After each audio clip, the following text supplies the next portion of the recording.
Olá pessoal, então continuando o vídeo anterior aí, ainda há misericórdia, tá? Vocês por favor assistam lá a primeira parte para ficar inteirados, porque é muito importante, né? Pegar o entendimento do início. Então aqui em João 8, a partir do versos 3 vai dizer: Os mestres da lei e os fariseus trouxeram-lhe uma mulher surpreendida em adultério. Fizeram-na ficar em pé diante de todos. E disseram a Jesus: Mestre, esta mulher foi surpreendida em ato de adultério. Na lei, Moisés nos ordena apedrejar tais mulheres. E o Senhor que diz? Eles estavam usando essa pergunta como armadilha, a fim de terem uma base para acusá-lo. Mas Yeshua inclinou-se e começou a escrever no chão com o dedo. Visto que continuavam a interrogá-lo, ele se levantou e lhes disse, abre aspas, se algum de vocês estivesse em pecado, seja o primeiro a atirar pedra nela, fecha aspas. Inclinou-se novamente e continuou escrevendo no chão. Os que o viram foram saindo, um de cada vez, começando pelos mais velhos. Jesus ficou só, com a mulher em pé diante dele. Então, Jesus, Yeshua, pôs-se em pé e perguntou-lhe, abre aspas, mulher, onde estão eles? Ninguém a condenou, fecha aspas. Ninguém a condenou, né? Que é a interrogação, fecha aspas. Ninguém, Senhor, entre aspas, disse ela. Declarou Jesus, abre aspas, eu também não a condeno. Agora vá e abandone sua vida de pecado. Fecha aspas. Então, assista lá o vídeo anterior, tá? Porque é um segmento. Aqui, essa mulher, ela representa a igreja, tá? A igreja construída, que está em fase de construção.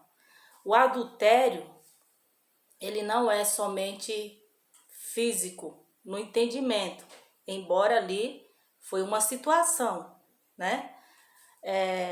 Só que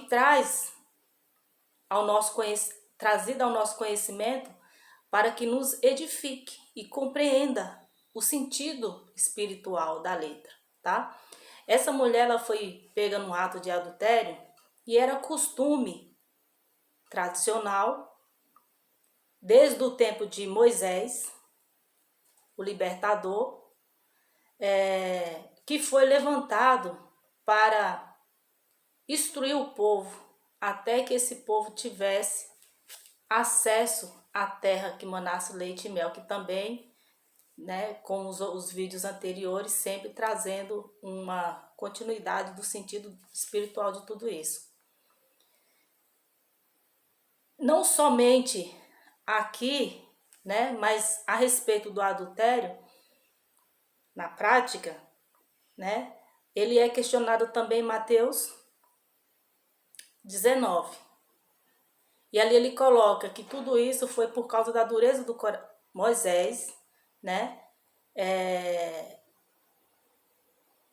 Fez tudo isso por causa da dureza do coração dos homens. Então existia a necessidade do povo ser instruído. E até hoje as pessoas precisam obedecer às leis, infringindo-as, né? Vai ter consequências. É uma forma de liderança, uma forma das coisas, das pessoas entenderem que há limite, né? Desde aquela época. E a lei, pelo menos aqui no Brasil, é baseado na Bíblia. Ok. Mas aqui eles querem questionar, eles querem continuar questionando. Eu li, né? João 6, a partir do versos 40 42. Deixa eu ver aqui, peraí. Deixa eu ver aqui. Sem o óculos, nada vai para frente aqui. Isso, João 43, a partir do verso 43. E ali, né, você assiste o vídeo anterior, você vai ver que ele estava sempre sendo colocado no canto da parede, sendo questionado, porque eles queriam ter algo para acusá-lo, de que ele não se encaixava no que fora dito pelos profetas, né? Só que era sempre um tiro tirado pela culatra, como diz o ditado. E aqui, esse caso da mulher pega em adultério, vocês prestem atenção nos detalhes, né? Quando ele já sabia do que se tratava, né? Quando essa mulher é ali colocada à frente dele, o que acontece? Enquanto eles estão falando, recitando o que foi escrito na lei, ele se agacha e começa a escrever no chão, porque ali ele está mostrando, né? Se tivesse sábio entre eles, entenderia. Os mandamentos, as tábuas do mandamento foi escrito pelo dedo de Deus. Quem é que está ali? Não é o Espírito de Deus, não é Deus junto ao Filho?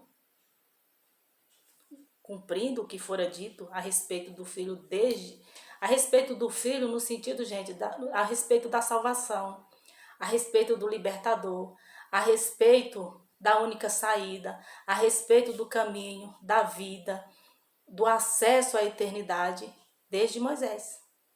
Então ele começa a escrever no chão, porque ali ele está, através da ação dele, ele está mostrando, eu escrevi a lei, os mandamentos, né? Porque existe a lei mosaica, como essa lei feita por Moisés, na questão do apedrejamento às mulheres que, né? E até hoje existe países aí que aderem a esses mesmos costumes tradicionais. Então ele está falando, eu escrevi a lei, eu dei a lei para Moisés. Louvado seja o nome santo do Senhor, amém? E eles continuam a interrogá-lo, né, a respeito disso, e ele levanta e ele fala, aquele que não tiver pecado, atira a primeira pedra. Ele trabalhou naquele momento na consciência deles, trazendo eles à consciência, porque nenhum deles, do mais velho ao mais jovem, era santo ou santificado sem culpa, porque ele não tinha feito sacrifício ainda, ele ainda estava ali. E de Moisés, que foi de Adão, até então todos nascem no berço de pecado. Eles tinham que ter conhecimento disso, né? Do que foi dito em Salmos, do que foi dito no livro dos profetas, eles tinham que ter essa consciência que todos pecaram. Em Adão todos tinham pecado. Aí o Evangelho vem colocar essa questão. Através de um único homem o pecado entrou no mundo, né? Para que a gente entenda o reforço que o Evangelho, que é o poder de Deus, vem trazendo a essas questões. Aí, trabalhando na consciência deles, eles fizeram ali uma autoanálise, se analisaram e jogaram as pedras no chão. E aí ele pergunta para a mulher, né? Que fala que ninguém a condenou. E nem ele a condena, mas ele fala, vá e abandone a sua vida de pecado. Então, a condição de dizer eu estou santificado em Yeshua é pegar a sua cruz, como diz o Evangelho, e segui-lo. Com a mentalidade de que as práticas, elas em nada nos acrescentam. Só vai nos trazer um peso enorme para a consciência. Então, quem está em Cristo, nova criação é. Então, a palavra ela é toda uma, ela é alinhadíssima, né? Esses homens, eles compreenderam, apesar de que, como diz sabemos o que acontece depois disso daqui, né? E o objetivo deles era fazer com que, aqui no verso 5, Moisés nos ordena Moisés, na lei, Moisés nos ordena apedrejar tais mulheres. Eles colocam claramente Moisés. Eles não falam Alá, Deus, né? Eles falam na lei, Moisés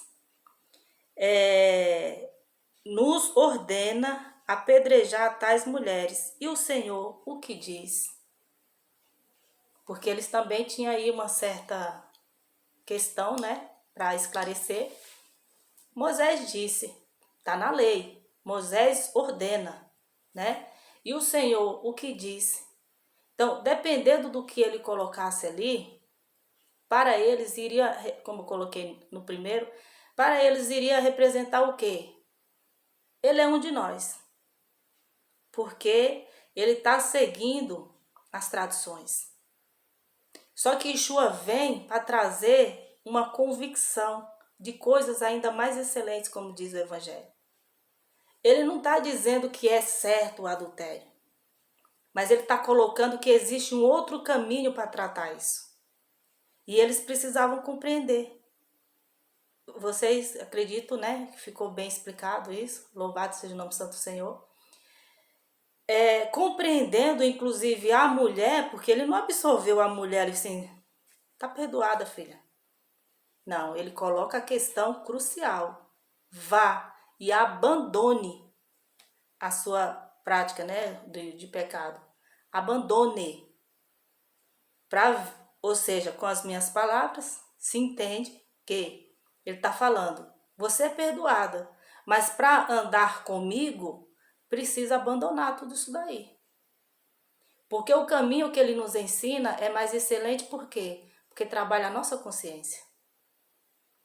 O que era difícil antes, porque as pessoas, elas viviam sobre a questão de regras, né? Para fazer parte ali do povo, ou eles se encaixavam, ou eles tinham suas punições.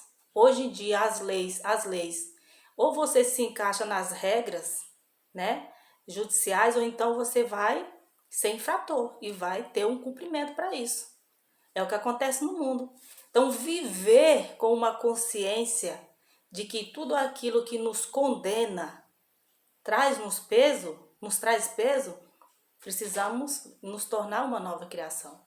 Assim vamos ter uma leveza na vida e uma mente condicionada pelo Espírito Santo. É isso que Yeshua quer. Então, toda vez que ele era abordado em uma certa questão, ele sempre trazia o conhecimento mais excelente e mais profundo de como tratar a pessoa. Não é liderar sobre a vida da pessoa, é tratá-la para que ela se condicione nessa vida como o Espírito Santo quer. Amém? E continuando, deixa eu ver aqui.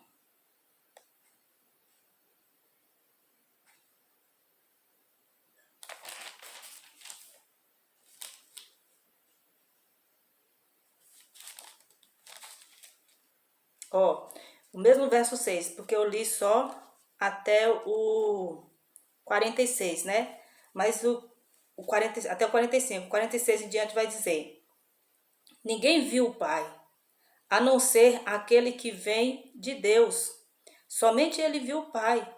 Aí ele coloca aqui uma palavra selada, uma palavra que não tem como ser revogada. Ele está colocando: asseguro-lhes que aquele que crê tem a vida eterna. Eu sou o pão da vida. Os seus antepassados comeram o maná do deserto, mas morreram. Todavia, aqui está o pão que desce do céu, para que não morra quem dele comer. Aqui toda a palavra é maravilhosa, gente, mas atente-se. Aqui é uma outra questão que ele está apontando para o caminho mais excelente. Lá o povo precisava se alimentar. O Senhor enviou pão, cordonizes. O Senhor fez vir água ali da rocha, brotar água da rocha. O Senhor proveu. Só que aquelas providências que o Senhor estava dando agora em Yeshua, no Filho, torna-se mais excelente. Porque lá não existia a questão da ministração do Espírito na mente das pessoas. Elas eram condicionadas aos ensinamentos, elas eram direcionadas, né? Já aqui, no tempo de Yeshua, ele está dizendo, eu sou o pão da vida. Então, seremos saciados no conhecimento das suas palavras, dos seus ensinamentos. É a única maneira. É como ele fala para a mulher samaritana, se beber dessa água não terá sede novamente. Então, tudo está apontando para esse novo tempo excelente agora, que exige de nós o quê? Compreensão. E não é difícil de compreender desde que tenhamos o Espírito Santo. Sem o Espírito Santo não consegue. Prova disso são os discípulos, os apóstolos, que só se tornaram maduros na fé depois da descida em Atos 2, a descida do Espírito Santo no Pentecoste. Então, é do Espírito Santo que nós precisamos.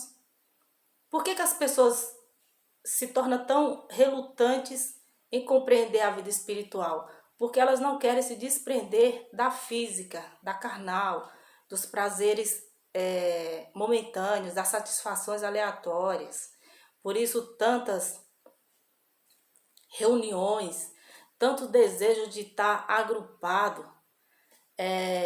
Eu vou aqui contar uma historinha que acho que não deu tempo para me contar, né, no primeiro vídeo. Eu vi um vídeo rápido de um moço e ele é muito interessante. Ele mora dentro de um condomínio, aí ele começa a falar, quem será que mora nessa casa aqui? Olha que casa linda, aquelas casas com fachadas maravilhosas, né, muito lindas. E ele, o que será que essa pessoa aqui faz? O que será que essa pessoa aqui faz? Porque ele tá... Eu entendi, essa é uma mensagem muito profunda. Ele está colocando assim, ó, embora nós convivamos dentro do mesmo condomínio e cada um tem o seu poder aquisitivo bom, não sabemos da vida do outro. Cada um cuida da sua vida. Mas isso não quer dizer que é uma frieza, isso quer dizer que é um crescimento espiritual de entender que você pertence sim um todo, mas você precisa cuidar do seu quadrado, né? Colocando na questão do amor ao próximo, de como conviver. Aí ele coloca a questão de um único morador que sempre na semana faz um barulho terrível, aí os outros moradores ficam, Senhor, quando é que vai parar isso? Quando é que vai parar isso? Ele também traz uma reflexão profunda. Não adianta você querer se encaixar, né? A pessoa que não vê de berço, aí consegue as coisas, aí quer se encaixar em um ambiente que não tem como, é como remendar o pano novo, o tecido novo no tecido velho. Porque ali vai mostrar, de longe as pessoas vão perceber que a pessoa ela não está de acordo com o ambiente. Ela continua empobrecida. Por que empobrecida? Porque a riqueza aí colocada é uma riqueza intelectual, é uma riqueza comportamental, é uma riqueza de direcionamento. Por que eu estou trazendo isso? Parece até ser arrogância, né? Não é. A vida espiritual é exatamente assim.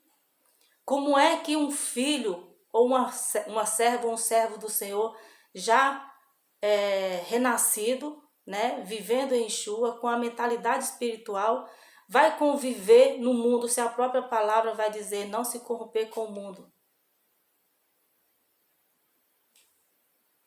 Não vai fazer sentido, porque você vai ser um silêncio no meio do barulho e vai mostrar quem é você, né? Você vai incomodar, as pessoas não vão gostar do seu comportamento, você não está ali de acordo. Então, fazendo aí uma analogia, como sempre, né? Então, esse rapaz que está ali ligando o som alto, fazendo barulho para a vizinhança, ele se recusa a se enquadrar nesses padrões. Mas para viver bem, em paz, é preciso que o silêncio, que a forma de convivência ali, também seja o seu padrão. Então, as pessoas são livres de fato, mas Deus coloca essa coisa do amar o teu próximo como a ti mesmo justamente para isso, para evitar conflitos, para evitar perturbação, para evitar mortes, para evitar invejas, para evitar todo tipo de coisa através do comportamento, né? Não que pessoas que não nasceram de berço, de repente adquirem seus bens, não tem que estar no condomínio de luxo. Pelo contrário, é tudo a questão aqui, ó, da consciência de como se comportar. Isso é muito interessante, né? Muito interessante mesmo, porque entendendo como que é a vida cristã, a gente sabe que nem todo lugar é onde que nós podemos colocar as plantas dos nossos pés. Porque vai ser mais um transtorno do que paz, não vai ter paz. Então o cristão ele tem que saber onde ele coloca o pé dele, em que momento ele pode falar, em que momento ele pode chegar, abordar uma pessoa para evangelizar, e claro, né, de forma muito calma, tranquila, pacífica, amorosa. Ou então o que sairá da sua boca não terá valia, né? O nosso comportamento, ele fala muito, mais até do que muitas falas. A forma como a gente nos direciona é um evangelho em movimento, né? E o Senhor, ele não quer que a gente desperdice tempo de forma alguma. Então ainda há misericórdia. A misericórdia do Senhor, ela renasce toda manhã.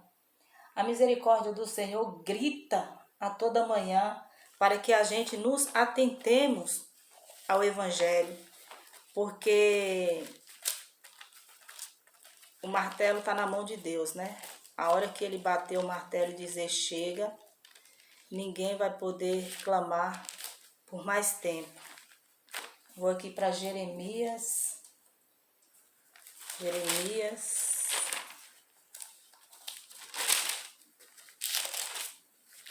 bom se desse para completar tudo em um único vídeo.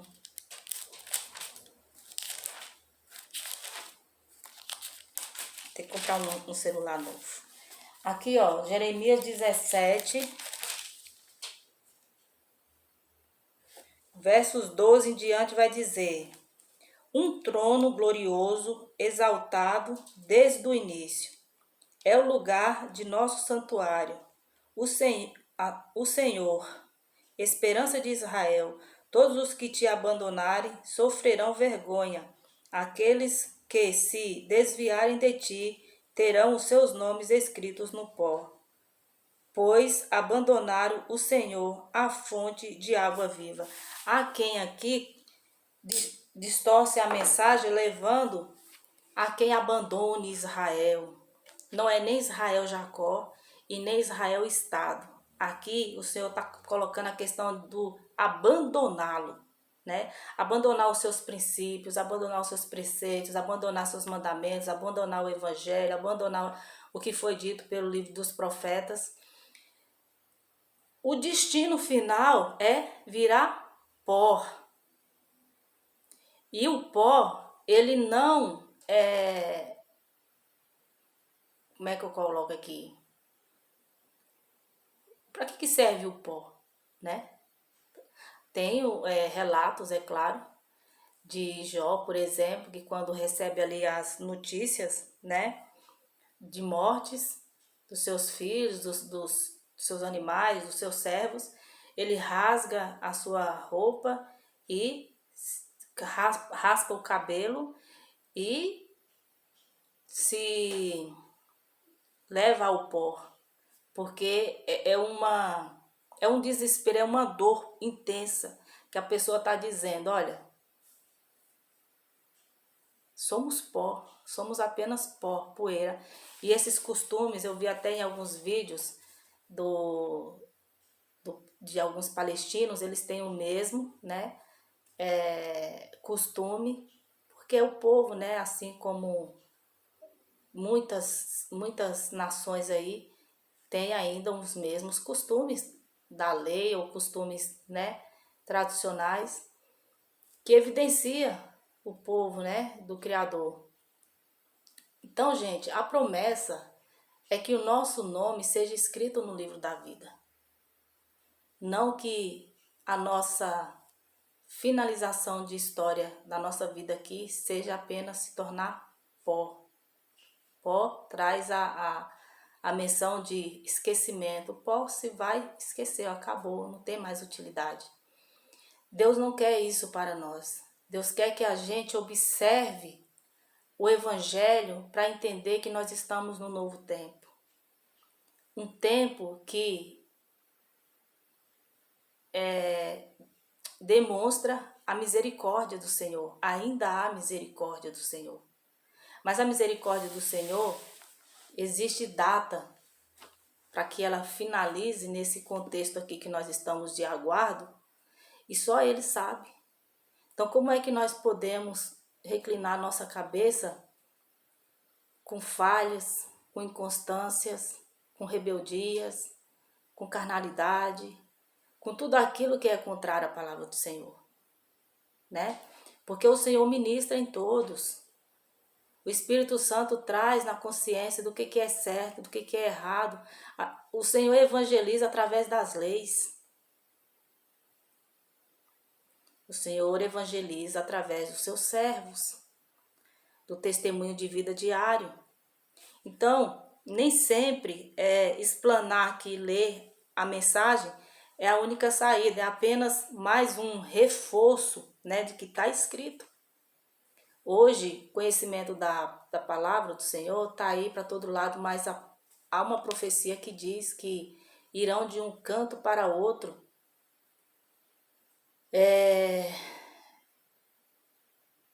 remarão ou irão de um continente a outro em busca do conhecimento, mas não encontrarão. Isso significa o quê? Que a internet não é para sempre. Assim como a Torre de Babel que foi levantada não foi. Ela não chegou nem a ser concluída. Hoje, o que está sendo concluído? Assim, vamos dizer, existe uma Torre de Babel hoje? Existe. Qual é? A internet. Ela está sempre sendo aprimorada, que é a questão ciências da tecnologia, né? Ela está sempre sendo aprimorada. Com que objetivo? O objetivo de trazer a ação do homem a ser examinada, ser controlada. Ela vai ser finalizada? Eu acredito que não. Mas o que nós temos hoje já é suficiente para corromper até o pescoço. Mas a palavra do Senhor, ela não pode ser sufocada, o Espírito Santo não pode ser sufocado, a ação do Senhor não pode ser impedida. É Ele que age em tudo. Tem mensagens que falam que o Senhor vê as coisas que acontecem aqui e Ele ri. Enquanto muitos cristãos estão amedrontados, com medo de falar da palavra do Senhor, de usar esse tempo em favor do reino, em favor de almas, né? Perceba que Yeshua é o nosso perfeito exemplo, para que a gente o tenha como exemplo, que certos momentos, quando ele era questionado, ele colocava as questões muito claras, porque a sabedoria estava com ele. Mas ele nos deu, ele falou, nos deu sabedoria, nos dá sabedoria, e ele falou que faríamos obras tão mais excelentes ainda que ele, porque ele estaria conosco, continuaria a trabalhar nesse reino junto conosco. Então o que mudou? Deus não mudou, Yeshua não mudou, a palavra não mudou. As pessoas é que não estão sendo direcionadas de forma correta, né? Então a gente precisa entender que o caminho mais excelente é a palavra entendida de modo espiritual. Eu faço tudo com muito amor, carinho, com temor, na esperança de que muitas vidas serão alcançadas através do canal e compreendendo o mundo, a dificuldade que é das pessoas encontrar o horizonte, encontrar o farol, né? Seguir a direção certa. Mas a partir do momento que elas entendem que é o Senhor, é o Espírito Santo que as capacita, elas fazem obras extraordinárias e que alegram o coração, né? Então, louvado seja o nome santo do Senhor. Você assista o vídeo anterior, você seja edificado, para entender que Yeshua exige de nós compreensão. Capacitação ele nos dá, mas a gente tem que correr atrás da compreensão, né?